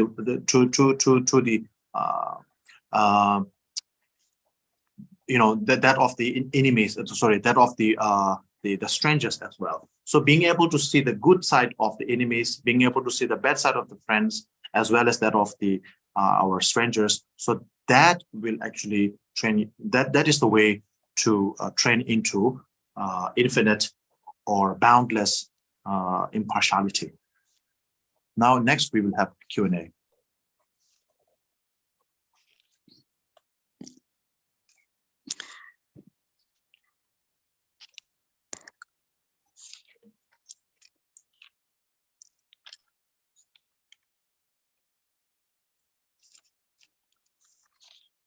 Và như vậy ở đây lý do để chúng ta quán chiếu được tất cả những cái điều mà thầy nói trên đó là nó giúp cho cái tâm của chúng ta không quá bám chấp vào các cái đối tượng và chúng ta gọi là kẻ thù và thù bạn và người xa lạ. Và ở đây chúng ta khi mà tâm của chúng ta nó không có bám chấp vào các cái khái niệm đó thì chúng ta sẽ nhìn được các cái khía cạnh xấu của bạn và các cái khía cạnh tốt của kẻ thù. Và ở đây khi chúng ta có những cái kỹ thuật để chúng ta có thể quán chiếu về những cái điều này, và ở đây trong sách cũng có trình bày, nhưng mà ở đây chúng ta cũng có thể hiểu theo cái cách mà thầy đã vừa dạy chúng ta quán chiếu ở trên. Và ví dụ chẳng hạn ở đây đó là khi chúng ta nói rằng kẻ thù ở đây cũng không phải cái khái niệm của những người mà chúng ta coi là kẻ thù, nó cũng không phải là một cái đối tượng ở kẻ thù nào đó nó xác thực, mà ở đây có thể trước đó chúng ta đã từng là bạn bè của nhau, nhưng mà ở đây do có cái sự hiểu lầm và do có cái sự hiểu lầm lẫn nhau, rồi có thể lỗi là do từ phía chúng ta hoặc lỗi do phía bạn, nhưng mà lý do này lý do kia, nhưng sau đó chúng ta biến thành những kẻ thù của nhau. Và như thế thì bạn lại biến thành thù, rồi thù thì lại trở thành bạn. Như vậy thì mọi cái mối quan hệ ở đây chúng ta thấy rằng nó không đáng tin cậy giữa cái khái niệm thù và bạn. Và do không đáng tin cậy như vậy nên là chúng ta phải hiểu rằng bạn ở đây không có nghĩa là tuyệt đối là bạn, và thù ở đây không có nghĩa rằng tuyệt đối là kẻ thù, và chúng ta không nên cái bám chấp vào thù và bạn theo cái nghĩa tuyệt đối đó. Và cái nghĩa tuyệt đối ở đây có nghĩa rằng chúng ta quá coi, tức nghĩa là 100% coi rằng ai đó là thù và ai đó là bạn, và chúng ta sẽ trở nên cái tâm của chúng ta sẽ bám chấp vào những cái khái niệm đó. Và để có thể ở đây để có thể mở rộng được, xả bỏ được tất cả cái tâm bám chấp đó, thì chúng ta cần phải có cái nhìn ở đây, tức là không quá nhìn cái điểm xấu và tốt ở đây nó theo cái nghĩa xác thực. Và bởi vì ở đây thù và bạn ở đây nó không có cái gì là quá tốt và không có cái gì là quá xấu, và mọi thứ đều có cái sự tương đối ở trong đó. Và khi mà chúng ta nhìn thấy những cái điểm tốt nơi kẻ thù, và ở đây chúng ta đồng thời nhìn thấy những cái điểm xấu ở nơi những người mà chúng ta coi là bạn chẳng hạn, thì khi đó chúng ta sẽ gọi là mất đi cái là xả được cái tâm gọi là thiên kiến của mình, hay là cái tâm xác thực của mình coi những cái người bạn thù đó là tuyệt đối là bạn và tuyệt đối là thù. Và khi chúng ta xả bỏ được cái tâm mà nó thiên vị như thế đi thì chúng ta sẽ bình tĩnh lại. Khi mà tâm của chúng ta bình tĩnh lại rồi thì chúng ta sẽ chấp nhận các cái điều xấu và cái điều tốt đó, và coi cái điều đó là cũng là giống nhau, là không có thiên vị, là gọi là sự bình đẳng và giữa tất cả những cái điểm xấu và điểm tốt nơi thù và bạn như vậy. Và khi đó thì chúng ta sẽ thiết lập được coi rằng bạn và thù đó là bình đẳng như nhau, và chúng ta sẽ không bị quá vào chấp vào cái khái niệm xấu và cái khái niệm tốt nơi thù và bạn nữa. Và khi chúng ta đã thiết lập được họ rằng họ có những cái điểm xấu và điểm tốt nó tương đối như vậy, thì khi đó chúng ta sẽ phát triển được cái tâm nó bình đẳng và sẽ thiết lập họ ở trên cùng một cái nền gọi là nền bình đẳng giống nhau. Và khi mà ở đây khi mà chúng ta nói rằng chúng ta phát triển được cái tâm bình đẳng, coi những kẻ thù bạn và người xa lạ là giống nhau, thì ở đây chúng ta phải rất là cẩn thận, bởi vì lúc này thì tâm của chúng ta nó rất dễ chuyển sang cái trạng thái, chúng ta có cái trạng thái là tảng lờ đi tất cả. Và khi chúng ta sẽ hiểu sai cái điều bình đẳng này, và khi có ai đó báo chúng ta rằng có người này người kia bị mất, thì lúc đó tâm của chúng ta sẽ có thể khởi sinh cái tâm là trên thế giới này hàng ngày không thiếu gì người chết, nên là chúng ta rất dễ tâm cái thái độ gọi là tảng lờ và thờ ơ đi tất cả về những cái người đó. Và ở đây đó chính để chúng ta do đó nên là chúng ta cũng cần phải cẩn thận đối với cả cái tâm đó. Đó gọi là cái tâm gọi là tâm tảng lờ một cách hoàn toàn, gọi là tâm tảng lờ hay là thờ ơ. Do đó nên là khi mà chúng ta đạt được gọi là thiết lập được các cái đối tượng, ví dụ như là thù bạn và người xa lạ ở cái mức độ bình đẳng như nhau, thì chúng ta không nên dừng tại đó, mà chúng ta cần phải bước thêm một bước nữa, vượt trên tất cả những cái điều đó. Ở đây tức nghĩa rằng cái bước tiếp ở đây đó là chúng ta mở cái thái độ, mở tâm của chúng ta ra để chúng ta chấp nhận mọi cái khía cạnh xấu tốt của tất cả các đối tượng đó. Chúng ta sẽ nhìn được những cái điểm tốt của kẻ thù, chúng ta sẽ nhìn được các điểm xấu tiêu cực của gia đình, bạn bè, và ít nhất rằng chúng ta cũng chấp nhận tất cả các cái điều tốt xấu đó. Và ở đây không có và ở đây chúng ta thậm chí là chấp nhận tất cả những cái tốt của cả những người xa lạ, rồi cái tốt của tất cả những cái kẻ thù của chúng ta. Và khi mà thực hành theo cái cách đó thì chúng ta sẽ phát triển được cái tâm gọi là tâm xả vô lượng. Và như vậy thầy nhắc lại rằng chúng ta không nên dừng lại ở cái chỗ là coi mọi người là bình đẳng như nhau, bởi vì mọi người bình đẳng ở đây tức nghĩa là bao gồm 3 đối tượng, thù, bạn và người xa lạ. Không nên dừng lại ở cái chỗ coi là bình đẳng, bởi vì nếu như chúng ta coi là thù, bạn và người xa lạ là bình đẳng thì có thể là chúng ta sẽ bị điên, bởi vì không theo cái khái niệm thông thường thì không thể là như thế. Bạn là bạn, thù là thù và người xa lạ là người xa lạ. Nhưng mà ở đây chúng ta nhìn thấy 3 cái đối tượng này, bạn, thù và người xa lạ, họ có những cái điểm giống nhau, bình đẳng giống nhau về bản chất. Do đó nên là chúng ta phát triển được một cái tâm gọi là mở rộng, cởi mở ra đối với cả tất cả những cái 3 cái đối tượng này. Chúng ta chấp nhận hay là chấp nhận những cái điểm tốt của kẻ thù, những cái điểm tốt của người xa lạ, và chúng ta đồng thời chấp nhận những cái điểm xấu của những người mà chúng ta coi là bạn bè. Và đó là cái cách mà chúng ta rèn luyện cái xả vô lượng. Bây giờ chúng ta sẽ sang phần hỏi đáp. Okay, now we open up for Q&A. So, Yes, Ella, we have one question so far. I'm going to read that go ahead. question. Rinpoche, could you please provide further insight into why the specifically the fly in this example is reborn into the king's family, as opposed to all the flies or insects that were killed by him?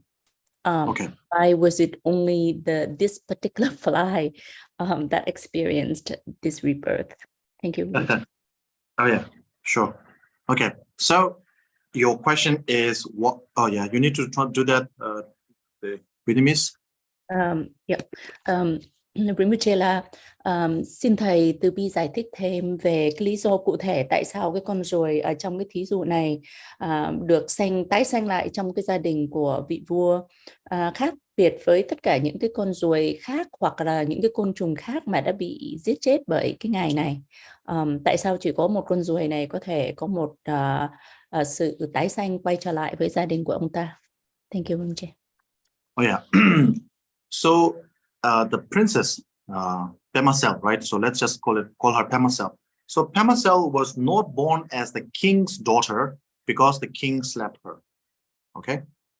Pemacel was born as the king's daughter. Pemacel was born as the daughter of Tisong Detsen.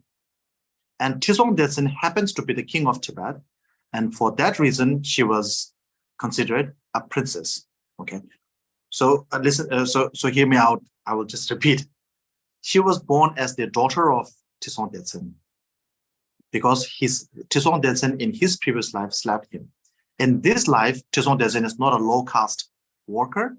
He is a king.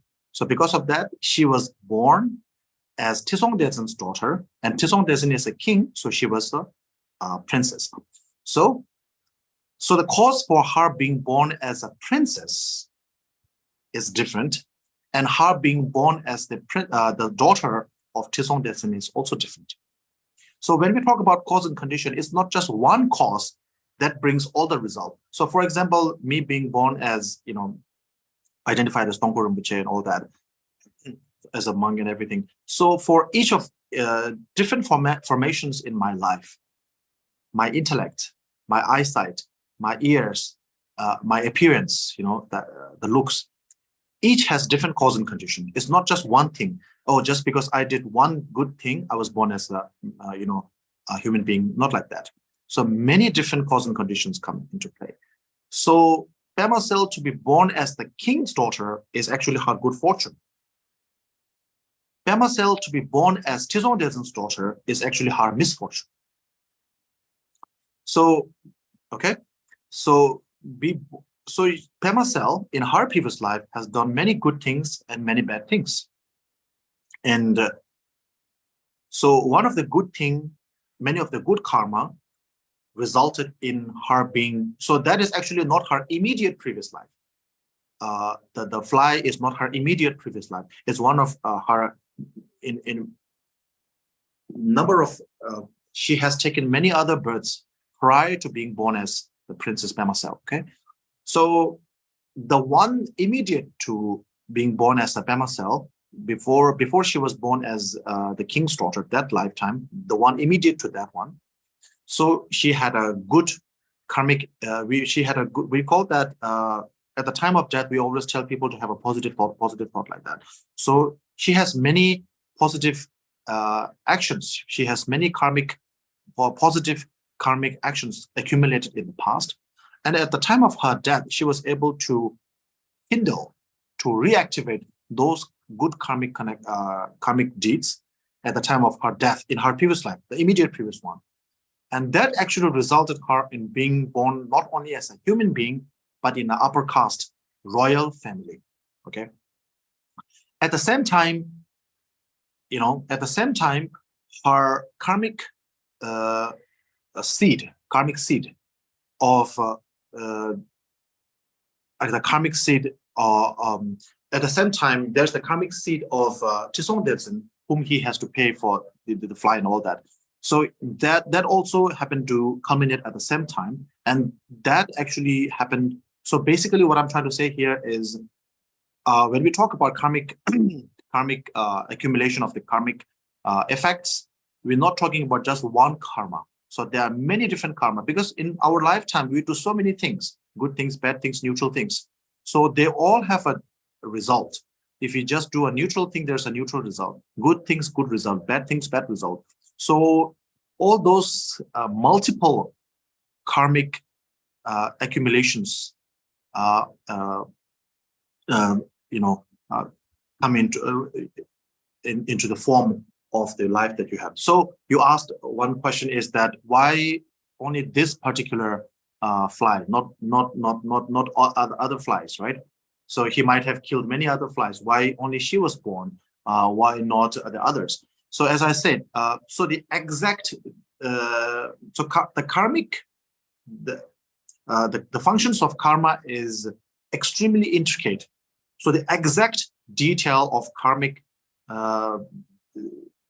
intricacy is actually known only by the Buddha. It is actually spoken. Okay. So, for example, that one. Okay, like why she was born and not others. Same as, okay, why? Let's say, okay, I have for example, it is said that, for example, one like a peacock. A peacock has a very beautiful feather, and the feather, each of the feather has different, eyes. We call them eyes. I don't know what it actually called in English. So, the design on the peacock, the feather, right? Each has a design. So we call them eyes. So all of them had eyes, and each of those eyes has different hues of color. Like some are bluish green, greenish blue, reddish blue. So each of the color has different, the hues are different, not exactly the same, the color, the shades. And so these things, actually, they have a cause. Each of the shade of the color of the peacock's feather has a different cause and condition, different cause. But to find out those detailed, the cause for this effect, for this feather, it will be impossible for us to tell. So in the sutra, it says, except for the enlightened one, things intricate, such as the karmic, the things profound, such as things subtle, such as the intricate workings of karma, as well as, for example, that the different eyes and the hues and the shades of the eyes of peacock's feather are are subject only to the enlightened ones, the cognition. So this is the line, okay? So the intricate workings, the intricate workings of subtleties of the karmic, the intricate subtleties of the karmic functioning is a subject available only to the Buddhas. For example, such as that of the different hues and colors of a peacock's feather. So that was the line. So yeah, so exactly why she was born and not others, so that is actually not,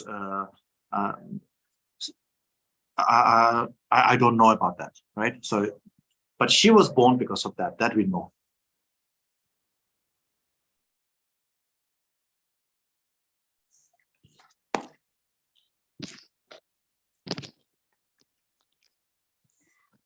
Và để trả lời câu hỏi này thì trước hết chúng ta phải hiểu rằng Đức công chúa Pema-sel sinh ra không phải là do cái sự ở đây đó là cái sự gọi là cái gọi may mắn hay là phúc vận của công chúa, đó là một cái sự may mắn. Mà về điều thứ hai ở đây đó là chúng ta phải hiểu rằng công chúa ở đây sinh ra trước hết là con của vị vua tên không phải là vị vua mà sinh ra trong gia đình của Chi Sông Đức Sen, của cái người tên là Chi Sông Đức Sen, chứ không phải là vị vua Chi Sông Đức Sen. Và như vậy thì ở đây trong cái đời này thì do bởi công chúa sinh ra trong cái đời này mà tức là không phải sinh ra ở cái tầng lớp hạ tiện, mà do sinh ra ở trong gia đình của vua Chi Sông Đức Sen, sinh ra trong gia đình của cái người tên là Chi Sông Đức Sen, mà Chi Sông Đức Sen lại là một vị vua, do đó mà ngẫu nhiên là công chúa sinh ra ở trong cái gia đình của vua Chi Sông Đức Sen và trở thành công chúa. Và như vậy chúng ta phải hiểu rằng cái việc là công chúa và là con gái của Chi Sông Đức Sen, đó là hai cái điều mà nó khác biệt nhau.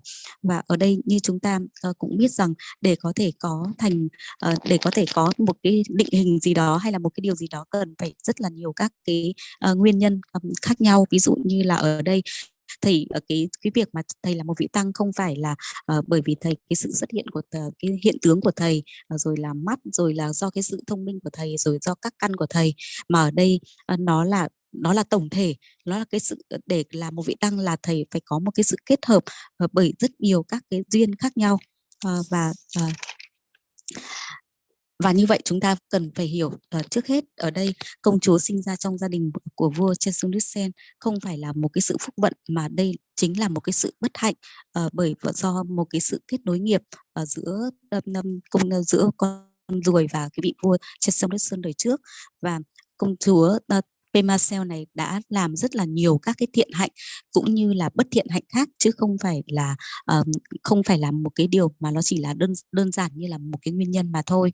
Và trước khi mà tái sinh vào trong gia đình của vua Chi Sông Đức Sen thì con ruồi này đã trải qua rất nhiều các cái tái sinh khác nhau, và trong các cái kiếp tái sinh này con ruồi đã làm rất là nhiều các cái thiện hạnh qua các kiếp sống. Do đó nên là vào cái thời điểm chết trước khi sinh vào gia đình của vua Chi Sông Đức Sen thì tất cả những cái thiện hạnh mà cái con ruồi đó, gốc gác là con ruồi đó đã tích lũy được qua các kiếp sống, nó được kích hoạt vào cái thời điểm chết, và do đó nên là cùng với cả cái nghiệp kết nối với cả Đức Chi Sông Đức Sen mà tái sinh vào có được thân người, và không những là có được thân người mà lại có được cái tái sinh trong gia đình một hoàng gia. Như vậy thì ở đây chúng ta chúng ta phải hiểu rằng đó là một cái sự kết nối có hai cái khía cạnh. Thứ nhất là cái gọi là con ruồi đó đã tích lũy được rất nhiều các cái thiện hạnh trước, và thứ hai đó là cái sự kết nối về nghiệp, cái hạt giống nghiệp giữa vua Chi Sông Đức Sen và con ruồi ở trong quá khứ. Do hai cái điều kiện đó nên là con ruồi đã tái sinh vào trong gia đình của vua Chi Sông Đức Sen. Và như vậy thì ở đây cái kết quả của nghiệp nó bao gồm rất là nhiều cái nhân, các cái duyên khác nhau, chứ không phải là đơn lẻ có một cái nhân duyên. Và tất nhiên thì ở đây tất nhiên là các cái thiện hạnh thì sẽ có được cái kết quả tốt đẹp, và các ác hạnh sẽ có được các kết quả tiêu cực. Nhưng mà ở đây khi mà nói đến cái sự có được cái hiện tướng ở trong cuộc đời này, có được cái thân trong cuộc đời này, tức nghĩa là có một cái sự nó là kết quả của rất nhiều vô vàn nhiều các cái nhân và duyên khác nhau. Và vậy thì tại sao lại là con ruồi này chứ không phải là con ruồi khác? Thì ở đây nó có một cái sự vận hành rất là vi tế của nghiệp, và ở đây đối với cả một chúng sinh bình phàm thì sẽ không thể hiểu được cái sự vận hành vi tế của nghiệp này, mà ở đây chỉ là có các cái gọi là các vị Phật mới có thể hiểu được các cái vận hành của cái nghiệp vi tế đó. Và như vậy thì chúng ta biết rằng để có được một cái màu mắt chẳng hạn, một cái màu mắt này thì nó là cái sự hình thành của rất là nhiều các cái chấm, rồi là các cái màu nó khác nhau để nó tạo được một cái hình dạng hay là một cái màu sắc của cái màu mắt, chứ không phải là mỗi một cái màu đơn lẻ. Như vậy thì đối với để tìm ra tại sao mà cái nguyên nhân này lại đem lại kết quả này, ví dụ như trường hợp của công chúa đây thì đó không phải là cái hiểu của những người bình phàm như chúng ta có thể hiểu được. Và ở trong cái kinh thì cũng có nói rằng chỉ có các bậc giác ngộ mới có thể hiểu được các cái gọi là các nhân và các cái duyên, các cái vận hành của, hay là nói cách khác là các cái sự vận hành của nghiệp vi tế mà thôi. Và như thế nên là ở trong trường hợp này thầy có thể nói rằng là thầy không thể biết được cái cách vận hành của nghiệp vi tế như thế, không thể biết được cái nguyên nhân tại sao lại là con ruồi này không phải là con ruồi khác, mà thầy chỉ có thể biết được cái khía cạnh mà tại sao lại được sinh ra làm công chúa của gia đình vua Trịnh Sương Đức Sen mà thôi. Oh yeah. Okay. Next question, please. Thank you, Rinpoche. I don't see any other questions right now. I think there's one. There is one question. Let me see. Yeah. Yeah, Rinpoche, I put one in the chat. Right, Okay. right. Yeah. You can, yeah. You can read it yourself or ask directly. Yeah. I'm happy to do that. The thought I had is that certainly there's family and other people in the friends category that in this life have always, been positive and good, and certainly have a loving relationship with even your own parents. Whereas in this life also there are people who have always wanted, or feel like they have ill feels towards you. So I understand the point that you make about in the karmic sort, such as the story you just said about the fly and the princess. But in any one life, how to approach it? How to approach it, as in the sense of a solution, or how to look the sense of impartiality and okay. how to. I see. Yeah. Right. Okay. Sure. Thank you, Fermin. Thank you. That's a very good question. Yeah, very important. Yeah. So the question is, we can see that from a wider perspective of karmic connection from this life and next life, but from previous life and afterlives. But in this very life, how do we practice impartiality towards the people, especially to those those people who have like ill intention towards ill will towards us, right? So this is the thing. So we will come very much down to the basics, right? Do you need to translate the question, Rinpoche? Yeah, I think she will translate the later. Okay. All right. Yeah. Okay. Translate. Just summarized. Yeah. Or maybe you can do it, Ms. Yen. You want to summarize and translate? Okay, I'll do that right now. Sure. So thank you, Rinpoche. Xin cảm ơn thầy ạ. Chắc chắn có những thành viên trong gia đình và những người khác trong hạng mục bạn bè luôn luôn và hiện đang mong muốn tốt và quan tâm tới sức khỏe của mình, ngay cả bố mẹ của mình cũng vậy. Và tất cả những người khác trong cuộc đời này đã có thể là những cái người đó không có thích mình, và mong mình sẽ gặp những cái rủi ro và những cái tình huống không có tốt. Nhưng mà từ một góc độ có thể quay về luật nhân quả để dễ hiểu rằng mọi vai trò sẽ thay đổi, nhưng trong một cuộc đời cụ thể thì làm sao mình có thể đối phó với những cái điều đó. Thank you, Rinpoche. Oh yeah.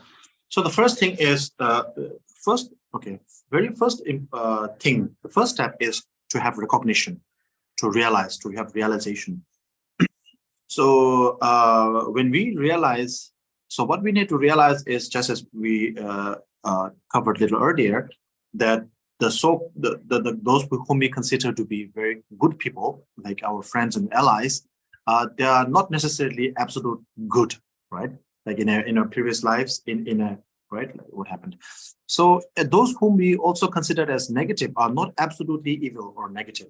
So there was a, if they are absolutely negative, if they are negative absolute, then they would have to be negative towards everybody, because they're absolutely negative. If something is black, it's black to everyone. If something is white, it's white to everyone. So because it's good to some people and not good to other people, means there is a sense of partiality here, or some sort of it's a matter of perspective. So to you, that person is bad, but to his own or her own family member or her own, people, he's good. So the goodness or the badness of that person is not absolute. It's true that person is bad or has some ill will towards you, but not necessarily that person is absolutely evil or anything.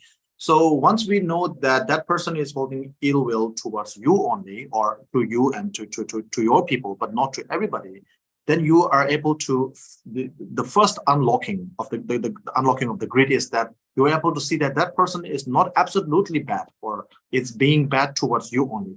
So that means there is a part of him also being good, right?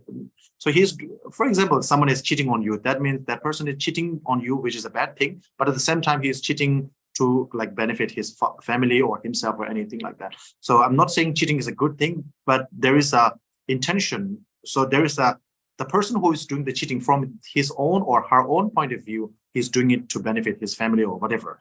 So from that perspective, you will see there is a slimmer, there's a sense of goodness, the reason why that person is doing that bad thing. So he's doing that, he's cheating in order to benefit some other people, someone, for himself or whatever. So there is even though it's not a good thing, but there is a goodness within it.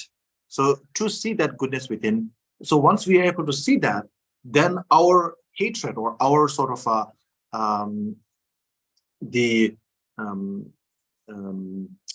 aversion towards the person who has ill will towards us will simmer. It will cool down, and when that thing cools down, then what we have to now think is those people who are being bad to us, right?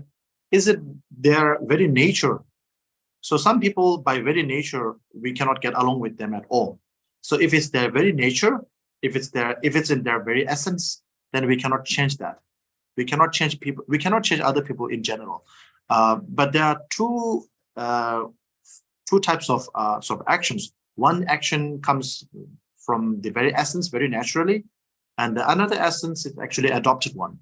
So if that person has ill will to you through adopted method, meaning somebody said negative about you, and that person now thinks that you are the reason why everything is not going well with him, and then he tries to have ill will and tries to harm you, then actually there's a solution for that, because there's misinformation, disinformation regarding you, which someone actually instigated, and now you can actually explain to that person, I'm not the one who bring harm to you. This was actually instigated by another people. Basically, if there's a solution, if it's adopted, if the ill will that a person is holding towards you is adopted version, is an adopted one, is because of ill information, or is through his misconstrued perception that he has ill will towards you, then you can actually solve that.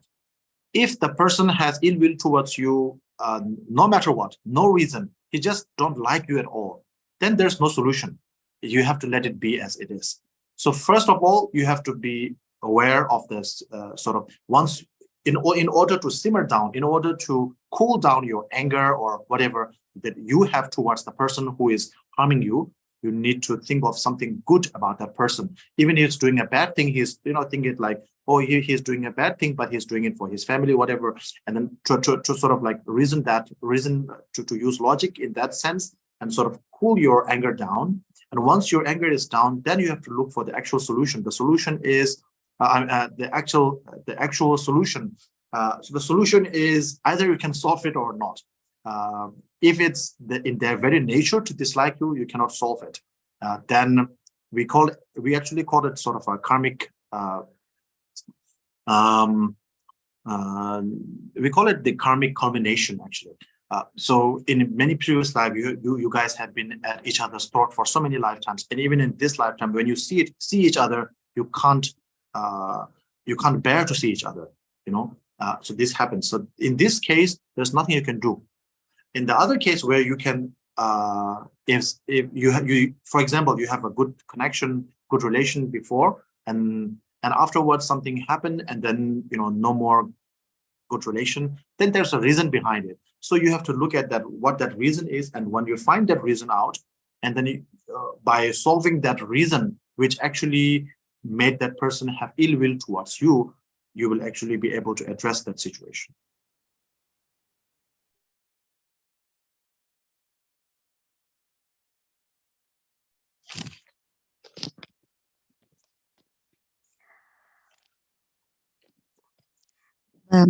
Ở đây đó là cái câu hỏi có liên quan đó là làm thế nào để có được cái tâm bình đẳng đối với cả những cái người mà gọi là làm hại mình, đối với người xấu ác đối với mình ngay trong chính đời này, chứ không phải xét đến các cái đời trước hay đời tương lai. Thì ở đây thầy có nói rằng cái việc mà chúng ta coi là những cái người mà chúng ta coi là bạn và những cái người mà chúng ta coi là đồng minh, là phe của chúng ta, thì ở đây nó không phải là cái gì đó nó tuyệt đối. Và đối với những người mà chúng ta coi là bởi vì là nếu như là cái điều gì đó tuyệt đối thì nó phải đúng với tất cả mọi người. Và ở đây nếu như mà cái màu đen nó là tuyệt đối thì tất cả mọi người sẽ thấy đó là màu đen. Hoặc là đối với màu trắng, nếu như cái màu trắng nó là tuyệt đối thì 100% những cái người sẽ thấy đó chính là màu trắng. Nhưng mà ở đây mọi thứ nó không phải là cái tuyệt đối như vậy. Và chính vì thế nên là đối với khi mà trong cách cư xử, đối với cả những cái hành vi xấu, đối với những người mà họ đối xử xấu ác, thì đối với một số người thôi, chính vì thế mới có một cái sự thiên vị trong cái cách cư xử với mọi người, hoặc trong cái cách mà mọi người nhìn nhận đối với cả những cái người đó. Hoặc là đối với người này thì họ có thể họ đối xử với chúng ta, hoặc là những người trong gia đình với chúng ta, họ đối xử rất là tệ, nhưng mà họ lại đối xử với những người khác rất là tốt. Như vậy thì cái xấu của anh ta ở đây nó không phải là tuyệt đối, mà ở đây nó chỉ là tương đối thôi, tức nghĩa là anh ta chỉ đối xử xấu ác đối với mình và những cái người trong gia đình thôi, chứ không phải là xấu ác với tất cả mọi người. Như vậy thì không có cái điều gì là cái gọi là cái tính chất nào gọi là cái tính chất xấu ác một cách hoàn toàn cả. Ở đây thì nó chỉ gọi là thiên vị, đối với họ anh ta chỉ đối xử xấu ác với chính mình mà thôi. Do đó nên là, và những cái người mà trong thành viên trong gia đình mình, do đó nên là chúng ta cần phải hiểu cái điều đấy. Và đôi khi tất nhiên thầy có ai, ví dụ chẳng hạn như có ai lừa dối chúng ta và những người trong gia đình ta, thầy không cổ suý cái điều đó, thầy không coi đó là một cái hành động tốt. Nhưng mà ở đây chúng ta cần phải nhìn nhận những cái khía cạnh khác. Ví dụ như là anh ta có thể lừa dối chúng ta và những người trong gia đình chúng ta vì lợi lạc cho gia đình của anh ấy. Rồi khi mà chúng ta xét theo cái khía cạnh đó, chúng ta hiểu được cái nguyên nhân đằng sau các hành vi xấu ác đó. Ví dụ đó anh ta làm cái hành vi xấu ác đối với mình nhưng mà lại làm lợi cho những người khác, thì như thế chúng ta hiểu được cái điểm tốt ở bên trong của anh ta, cái người mà đang làm việc xấu ác đó. Khi mà chúng ta hiểu được cái điều tốt ở một cái khía cạnh tốt nào đó ở trong anh ta, thì lúc đó cái tâm của chúng ta, cái tâm sân hận, rồi cái tâm mà nó gọi đối nghịch lại với anh ta, nó sẽ giảm xuống và chúng ta sẽ bình tĩnh trở lại. Và nên là chúng ta phải hiểu rằng đối với những người mà xấu, đối xử xấu ác đối với chúng ta, nó không phải là cái điều gì đó bản chất, bởi vì cái điều mà bản chất thì nó không thể nào thay đổi được. Và chúng ta biết rằng là có hai điều, có hai loại. Thứ nhất là các cái hành vi mà nó phát sinh một cách tự nhiên, đó là điều bản chất. ở bên trong, và thứ hai nó chỉ là những cái hành vi mà nó gọi là bắt chước theo mà thôi. Thì ở đây đối với cả những cái hành vi mà nó không phải là bản chất của cái người đó, mà nó chỉ là cái hành vi tạm thời hay là bắt chước theo, thì ở đây chúng ta cũng có thể có những cái giải pháp cho điều đó. Rồi là chúng ta cũng có thể giải thích cho cái người đó, cái người làm việc xấu ác đó, chúng ta tìm ra nguyên nhân và chúng ta có những cái giải pháp và làm cho người ta hiểu. Và như thế thì chúng ta sẽ thấy rằng chúng ta hiểu rằng là do cái người đó, người ta không phải là xấu ác hoàn toàn, mà cái điều đó người ta chỉ là làm xấu ác một cách tạm thời thôi, do người ta không có nhận thức sai, rồi do những cái khái niệm, quan niệm hiểu lầm, mà từ đó người ta phát sinh ra cái hành động xấu ác đó đối với chúng ta, thì chúng ta có thể giải thích được và tìm ra giải pháp. Còn ở trong trường hợp mà đối với những người mà người ta làm điều xấu ác, nó là không có lý do nào cho cái việc làm điều xấu ác đó, thì thực sự ở đây những cái trường hợp đó là không có giải pháp nào hết. Và ở đây thì còn đối với cái trường hợp nào mà nó làm xấu ác gọi là tạm thời mà có nguyên nhân, thì chúng ta hãy nghĩ về những cái người đó, về những cái hành vi, nghĩ về người đó một cách tích cực, và hãy nghĩ rằng người đó làm việc xấu ác đó là bởi vì chính một cái số các cái lợi lạc cho cái gia đình của anh ta, hay là cho cái khía cạnh những cái mối quan hệ của anh ta, nên là cái tâm sân hận của chúng ta đối với người đó nó được lắng xuống và lắng dịu xuống. Do đó là chúng ta có được cái giải pháp. Còn cái trường hợp thứ hai, đó là cái trường hợp mà bản chất cái người đó đã xấu ác rồi thì không có cái giải pháp nào hết, mà cái điều này chúng ta chỉ hiểu đó là do cái kết quả của cái gọi là cái kết nối nghiệp từ những cái đời trước, và cái người đó đã làm rất nhiều các cái điều xấu ác trong nhiều đời trước đây, và đến khi đối với chúng ta đã làm rất nhiều điều xấu ác đối với chúng ta trong nhiều đời. Do đó nên là khi mà kiếp này gặp lại chẳng hạn, thì chúng ta thậm chí là nhìn đã thấy ghét rồi, không thể chịu đựng nổi khi nhìn thấy người đó. Thì cái điều đó không có giải pháp. Và như vậy thì đối với cả những cái trường hợp mà ví dụ như thầy nói rằng các cái mối quan hệ chẳng hạn nó đang tốt đẹp, nhưng sau đó cứ vì lý do này hiểu lầm, hay là vì lý do này và lý do kia, thì cái mối quan hệ đó thay đổi, nó không còn tốt đẹp như trước nữa, thì lúc đó chúng ta sẽ có giải pháp. Chúng ta sẽ tìm thấy cái nguyên nhân đằng sau những cái mối quan hệ mà nó làm cho cơ sở tâm linh không tốt đẹp đó. Và khi chúng ta tìm ra được giải pháp rồi, thì chúng ta sẽ tìm được lý do và giải pháp, thì chúng ta sẽ áp dụng và làm thế nào để chúng ta thay đổi lại được các cái lý do mà làm cho cái mối quan hệ trở nên xấu đi đó, và chúng ta làm cho cái người đó trở nên hạnh phúc trở lại. Rồi như vậy thì chúng ta sẽ tìm được các cái giải pháp cho các cái điều đó.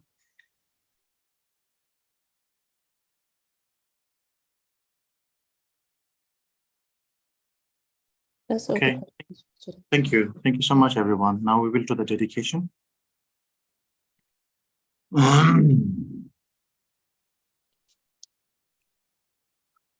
Ye wan di ye nyu du da la ma san ye zhu yu nen zhou wa xie jiang ma lu ke ge sa la ge ba ra shu chang ju sem ju ren bo che ma ye ba na ma ye yu ru ke ba nyam ba me ba yang gong ne gong du pe wa ra shu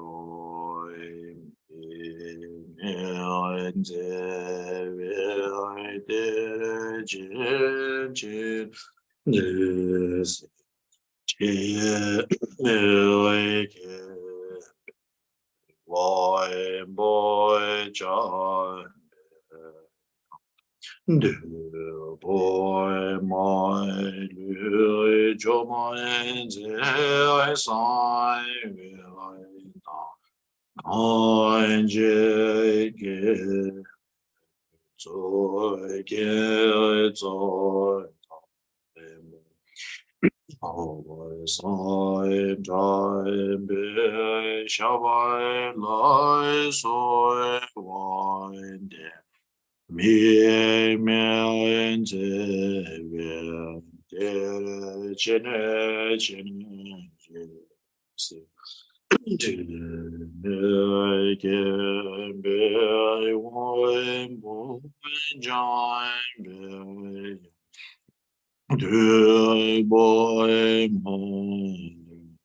Jomoenze son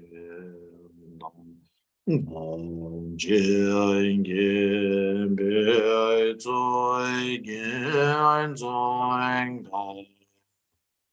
Loeb Zoi Shai Loeb Zoi Wendem Mi Ze Jin Jin Che Me Ge Boy John Boy Boy Lu Jo Moin Zi San Will Kai Jin Ge Zoi Ge Zoi Gao Lo Zai Jai Bei Jai Lai So Lo Zai Jai Shai Lai So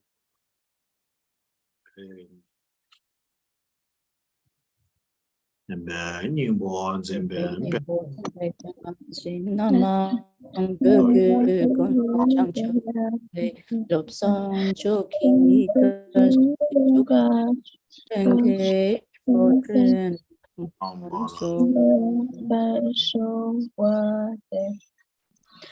được phú bẩm phẩm tính kiên cường chỉ giữ ngày tinh thông toàn tinh thông và mặt dùng thánh tâm để truyền bá đại dương pháp tạng khắp muôn phương, cầu ngài trường thọ để dẫn dắt chúng sinh. Chúng sinh nguyện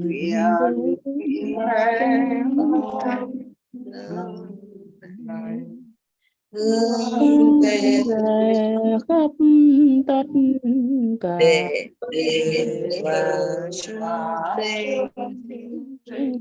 đều chọn thành Phật đạo.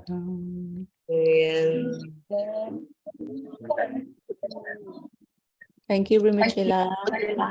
Thank you.